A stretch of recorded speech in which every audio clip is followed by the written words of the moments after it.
same as well with the Chicago Bulls. That's our third hottest team. They've been flaming hot too, Caleb. And we saw it this summer, picking up DeMar DeRozan. Then you get Alex Caruso, you get Lonzo Ball. They have a good team. Like, let's be honest, they have a solid team. They got Zach LaVine already there. Kobe White, I'm not sure if he's hurt or what's going on with him. He doesn't even get minutes, and they're that deep. So it is exciting. Obviously, they got Vooch last year. Big part. Can you pronounce it for us real quick? Vucevic.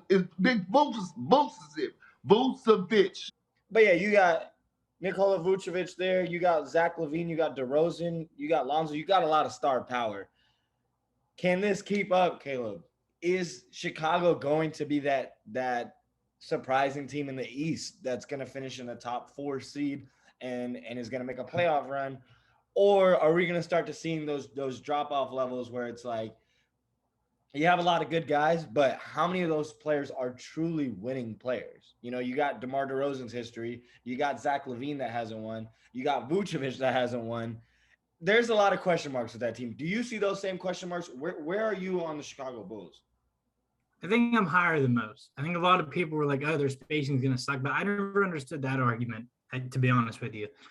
I liked what they did in free agency. I like the acquisition of DeMar DeRozan because I think DeRozan has, it reached a certain point where he was getting sunned so bad by LeBron in this series that people kind of forgot that DeRozan's a really good player, right? Like a great wing playmaker. Like he's not a bad player.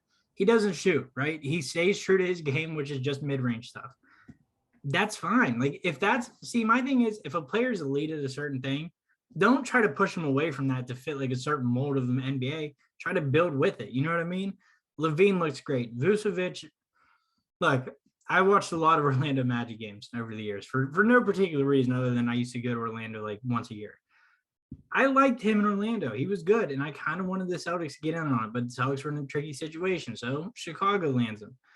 I think that the Bulls are kind of, and this is going to sound very dumb, Bulls are kind of reminiscent of the 2008 Celtics, only for this reason. You have guys that didn't win by themselves, right? They're coming together now, and it's kind of like that thing where like, hey, let's sacrifice a little bit from each of our games and kind of go for it.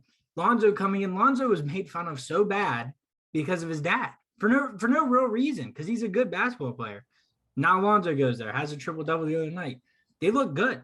And Alex Caruso is much more than a mean player, okay? Like, we make jokes about the Lakers players, but Caruso is a very impactful player, and coming off the bench, that's really good. I like what they have. I like their team. I do like their team, too. I think you're right on a lot of those points. You hit on a lot of it. I am interested to see, though, what is really going to be those finishing lineups. So, for example, let's say they're in a playoff game, or let's say they're fighting for a playoff seed, and they got a big game coming up. In that fourth quarter, who do you go to? Because DeRozan is an ISO player, because Zach LaVine is an ISO player, and obviously you have Lonzo that's more of a creator. But it is like, who do you go to? You got Vooch, you got LaVine, and I know this is a smaller version of that. I remember the Miami Heat days. Who do you go to? LeBron, Wade, or Bosh? Yeah. And I think a lot of people overthought that. That never really happens. Mm-hmm. And the players, it just depends on who's available. But it does matter when the fourth quarter, when it's like, who are you going to really go to consistently, and how can you keep those players happy? Do you see that being a problem in Chicago, especially early on, knowing the fact that you have 3 guys that need the ball to score? Or do you think that those problems will be solved sooner than later? I don't think they're going to run into that because their head coach had to deal with something similar in Oklahoma City with Westbrook or Durant. You know what I mean? Like, he's had that thing. So now he learned off of experience, like, hey, try to set up a pecking order early and run with it. But I think that the players are at that age where they're not going to fight over who gets the last shot. You know what I mean? Like, they're going to understand, hey, it's his night. I'm going to let him go for it.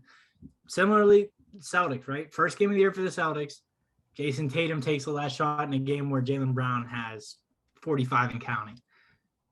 That won't happen with the Bulls, I don't think, because I think the Bulls will understand, like, hey, this guy's on. Let him take the shot. You know what I mean? Like, I don't think they're going to fight over the last shot. I think they're at that age where, in their careers where, hey, who's on is who's on, and we're going to get and ride with him. You bring up a good point. I feel like all 3 of those guys, whether it's Vucevic, whether it's LaVine, whether it's DeRozan, and I would even throw in Lonzo, all Yeah. four of them had faced some type of adversity, whether it's Lonzo with the Pelicans and the Pelicans don't treat him well. DeRozan, we saw what happened in Toronto and then in San Antonio that first year. Levine these past few years, Vucevic in Orlando, they've all gotten disrespected in some aspect, right?